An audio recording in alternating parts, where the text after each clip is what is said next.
네, 연습장에서의 샷과 필드에서의 스윙 가장 큰 차이를 얘기를 하자면 이 경사라이라고도 얘기를 할 수가 있죠. 네. 자, 이 경사라이, 이 드라이버 스윙이 14번 다 똑바로 간다고 해도 이 페어에서 세컨샷을 할 때 매번 최상의 조건을 허락하지 않습니다. 이 페어웨이를 많이 구겨 놓죠. 이 마음 같아서는 다리 위로 그냥 쫙 펴드리고 싶은데 근데 이젠 그렇게 할 수 없으니 그에 맞게 대응을 해야겠죠. 자, 이 경사라이 첫 번째 크게 네 가지로 볼 수가 있습니다. 공이 발보다 높은 상황이 있고요. 보통 이제 셋업을 좀 표현을 하면 공이 발보다 높은 상황 이런 어드레스가 나오겠죠. 그리고 공이 발보다 낮은 상황 좀 많이 숙여지겠죠. 그리고 오르막 상황 그 왼발이 높은 상황이죠. 이런 셋업이 나오고요. 그리고 내리막 오른발이 높은 상황 이런 형태가 나옵니다. 이렇게 크게 네 가지로 볼 수가 있어요. 우선 박신영 아나운서는 그 네 가지 중에 뭐가 제일 어려우세요? 어떤 게 제일 좋냐고요? 제일 어렵네요. 어려운 거예요. 다 어렵죠. 다 어렵죠. 일단 경사 자체가 싫습니다. 그렇죠. 이현 프로님은 그러니까 경사 자체가 싫다고 하니까 네. 많은 아마추어들이 그런 말씀들을 하니까 이병현 프로가 다리 위로 펴드리고 싶대잖아요. 그러니까요. 오늘 좀 그 대처하는 방법 좀 시원하게 알려주세요. 네, 알겠습니다. 뭐 스윙의 성향에 따라 그리고 또 뭐 스윙 궤도에 따라 뭐 개개인의 차이는 있을 수 있습니다. 그래도 이 경사라이 네 개 다 어렵죠. 우선 첫 번째로 공이 발보다 높은 상황에 대해서 한번 알아보겠습니다. 네. 공이 발보다 높은 상황.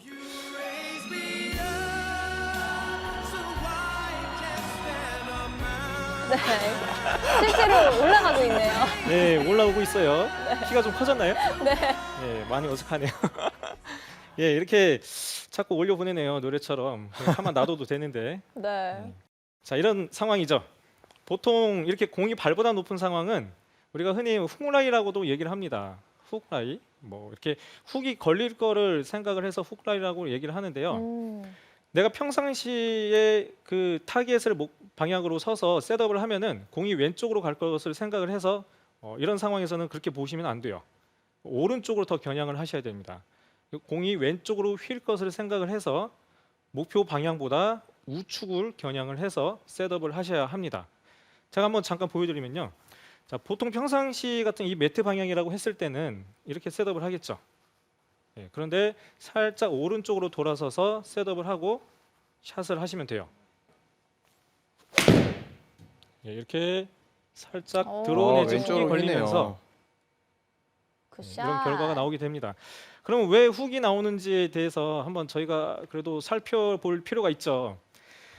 이런 셋업 상태에서는 우리가 이게 공이 발보다 높이 있기 때문에 이 클럽을 스윙을 할 때 약간 야구 스윙 같은 느낌이 들어요. 클럽을 좀 이렇게 들고 스윙을 하게 되잖아요. 지금 이런 경사 이 정도면 사실 심한 건 아니에요. 근데 보통 필드에서 좀 더 악조건 상황에서는 거의 뭐 이 정도의 셋업도 하게 됩니다. 이 정도로. 거의 야구 스윙 느낌이 들 정도로 이렇게 스윙을 하게 돼요. 이렇게. 완전 언덕에 딱 걸렸을 때죠. 네, 맞아요. 이런 상황에서 스윙을 하는데 자, 이렇게 이런 상황에서 스윙을 하게 되면은 이 공에 진입하는 이 클럽 헤드가 이 안쪽으로 들어오기가 쉬워요. 맞아요. 바깥쪽에서 오기가 어렵습니다. 이렇게 안쪽에서 들어오게 되고요. 이렇게 안쪽에서 들어오게 되고 그리고 또 한 가지는 이 로테이션이 굉장히 잘 돼요. 이렇게 서 있는 상태에서 스윙을 하면요. 이 손목의 릴리스가 굉장히 잘 만들어집니다. 이렇게 잘 만들어져요. 네. 자, 그런데 클럽이 안쪽에서 인에서 들어가고요. 인에서 들어가고 그리고 로테이션이 잘 된다. 릴리스가 잘 된다라고 하면 구질이 훅이 나오죠. 그렇죠. 훅이 나올 확률이 많아지는 거예요. 인에서 접근을 하고 클럽 페이스가 다칠 확률이 많다. 그러면 훅이 나올 확률이 많은 거예요. 그래서 이렇게 공이 발보다 높은 상황에서는 목표 방향보다 오른쪽으로 겨냥을 하고 샷을 하셔야 합니다. 자, 그렇게 이유가 한 가지가 있고요. 또 한 가지 이유가 있어요. 또 한 가지. 자, 하나는 두 번째는요. 이렇게 셋업을 하면 네.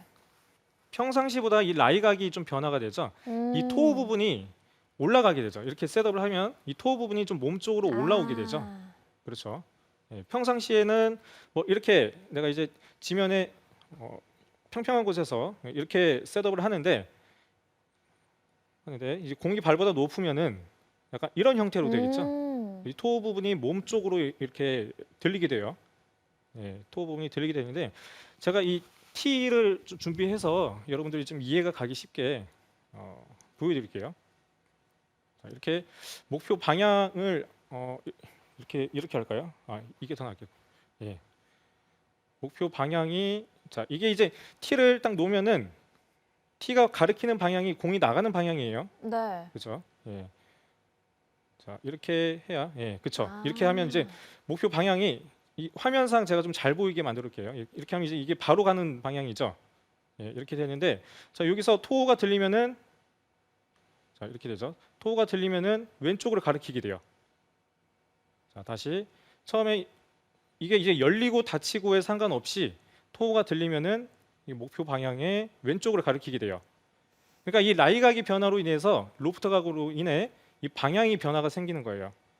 자 이렇게 클럽 페이스의 모양은 변화가 없이 그렇죠. 네, 그냥 그렇게 된다라는 말씀이신 거죠? 네, 이 라이각이 변화가 되면 이 로프트 각으로 인해서 보시면 이렇게 들리면은 이렇게 왼쪽으로 가리키게 됩니다. 근데 이거를 좀 더 확실하게 보여드리기 위해서 이게 샌드로 한번 보여드릴게요. 로프트 각이 이건 많죠. 네, 로프트 각이 많죠. 네. 자 보시면 자 이렇게 한번 보여주세요. 네, 그렇죠. 예. 자 이렇게 이게 이제 목표 방향이에요. 그렇죠. 네, 근데 토가 들리면 좌측을 향하게 되죠. 네. 예, 좌측을 향하게 됩니다. 이렇게. 예, 그렇죠. 근데 이 차이가요. 만약에 이 경사가 30도라고 가정을 했을 때, 30도의 그 경사 라이에서 샌드하고 지금의 이 샌드하고 5번 아이언하고 두 개를 비교를 해보면 샌드가 더 많이 좌측을 향하게 돼요. 오. 이게 이제 극단적으로 생각을 해보시면 돼요. 각이 0도라고 했을 때는 이렇게 들려도 방향 변화가 없습니다. 그런데 90도에 가까운 이 로프트 각이라고 했을 때 토 부분이 들리면 예, 이렇게 왼쪽을 가리키게 돼요. 방향이 왼쪽을 가리키게 됩니다. 예, 그렇기 때문에 이 5번 아이언 이 각이 좀 서 있는 상황하고요. 네. 그리고 각이 많이 뉘어져 있는 상황 그 클럽은 이 같은 라이각이 들려도 왼쪽을 바라보는 그 정도의 차이가 많이 나게 됩니다. 그래서 저는 이 짧은 아이언을 샌드를 칠 때하고요, 5번 아이언하고 칠 때 같은 경사라고 하면 보는 방향, 목표 방향이 똑같습니다. 헷갈리죠? 왜 아까 라이각이 다르다고 했는데 보는 방향이 똑같냐? 제가 표를 준비했는데요. 표를 보시면은 자 70m의 상황과 150m, 제가 5번 아이언을 170m를 보거든요. 그러면 170m와 샌드 웨지 80m 이 두 가지를 놓고 봤을 때 똑같이 만약에 30도의 경사 라이에서 보는 방향은 목표 방향보다 오른쪽으로 20m 정도를 봅니다. 그래서 56도 이 샌드 웨지로 풀스윙을 해서 80m 거리에서 오른쪽으로 볼 때는 그 30도 경사 라이에서는 목표 방향보다 오른쪽 20m를 보고요. 그리고 마찬가지 5번 아이언 170m 거리에서 이런 30도 정도의 경사 라이라고 했을 때 보는 방향 마찬가지 목표 방향보다 오른쪽 20m를 겨냥을 합니다. 자, 지금 표에서도요. 저렇게 보면 80m에서 목표 방향보다 오른쪽 20m는요. 거의 한 이렇게 많이 돌아서야 돼요. 네, 이 정도로 돌아서야 됩니다. 그런데 5번 아이언 170m에서 오른쪽 20m를 볼 때는 약간만 돌아서면 돼요. 네, 약간만 돌아서면 돼요. 네, 그렇기 때문에 왜 아까 제가 그 라이각에 대해서 이제 말씀을 드렸잖아요. 그러니까 샌드 웨지로는 더 많이 왼쪽으로 휘기 때문에 더 많이 돌아서야 되는 거고요. 5번 아이언 같은 경우는 각이 그만큼 많이 뉘어져 있지 않기 때문에 약간만 돌아서도 되는 거예요. 네. 그게 보는 위치가 목표 방향보다 오른쪽 20m 정도 같다고 보시면 됩니다. 그래서 샌드뿐만이 아니라요. 피칭을 잡아도 그렇고요. 9번 아이언, 8번 아이언, 7번 아이언 만약에 같은 경사 30 예를 드는 겁니다.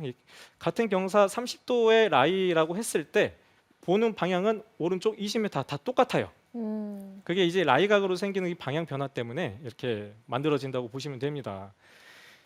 이게 좀 이해가 안 가실 수도 있어요. 사실 제가 그 이유에 대해서 설명을 해드렸지만 여러분들 이걸 쉽게 생각을 하시면 됩니다. 그냥 이런 공이 발보다 높은 상황이다라고 하면 오른쪽 우측을 겨냥을 하고요. 그 우측을 겨냥을 했을 때 짧은 아이언은 더 많이 돌아서야 된다는 거, 그리고 긴 아이언은 약간만 돌아서도 된다는 거.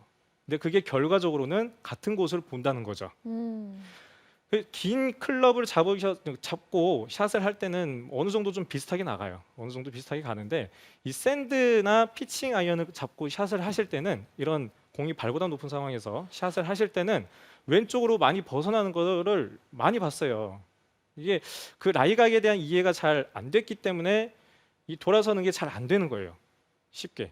근데 이거를 라이각에 대해서 이해를 확실하게 하시면은 자신 있게 그냥 오른쪽을 딱 보고 샷을 하실 수가 있습니다. 만약에 가서도 그게 잘 안 되면은 이렇게 해보시면 돼요. 티 다 누구나 가지고 있잖아요. 그걸 이런 상황에서 티를 한번 대보세요. 이렇게 지면하고 평행일 때는 자 이렇게 목표 방향을 보고 있어요. 예, 지면하고 평행일 때는 자 이렇게. 예. 근데 라이각이 들리면 이렇게 좌측을 향하게 되죠. 예, 그렇기 때문에 더 오른쪽으로 돌아서서 이렇게 방향을 맞춰주시면 됩니다. 되게 좋은 방법이네요. 네, 이렇게 해서 자, 이대로 놓고요. 이대로 놓고 셋업을 하시면 돼요. 클럽 페이스 각을 맞춰놨으면 이대로 놓고 셋업을 하시고 예, 그대로 그냥 샷을 하시면 됩니다. 쳐볼게요. 오, 샷. 샷. 이렇게 해서 방향 설정을 하시면 됩니다. 자, 다음은 자세인데요. 자세는 사실 공이 이렇게 발보다 높은 상황에서는 공을 컨택하는 게 그렇게 많이 어렵지는 않습니다. 네, 그래서 조금 짧게 설명을 해드리면 우선 공이 가까이 있기 때문에 클럽을 좀 짧게 잡으세요. 짧게 잡고 뒷땅이 나오는 확률이 있거든요. 네, 클럽을 좀 짧게 잡고 셋업을 하시고 공의 위치는 약간 오른발 쪽에 위치를 시키세요. 만약에 긴 클럽이 내가 왼발에 위치를 한다. 그러면 가운데 놓고 하시면 되고요. 이런 샌드 웨지에서 평상시에 가운데 놓는 클럽은 약간 오른발 쪽에 위치를 시키시면 돼요. 네, 이렇게 해서 클럽을 짧게 잡고 셋업을 하시면 됩니다. 그래서 샷. 네, 이렇게 하시면 될 것 같습니다.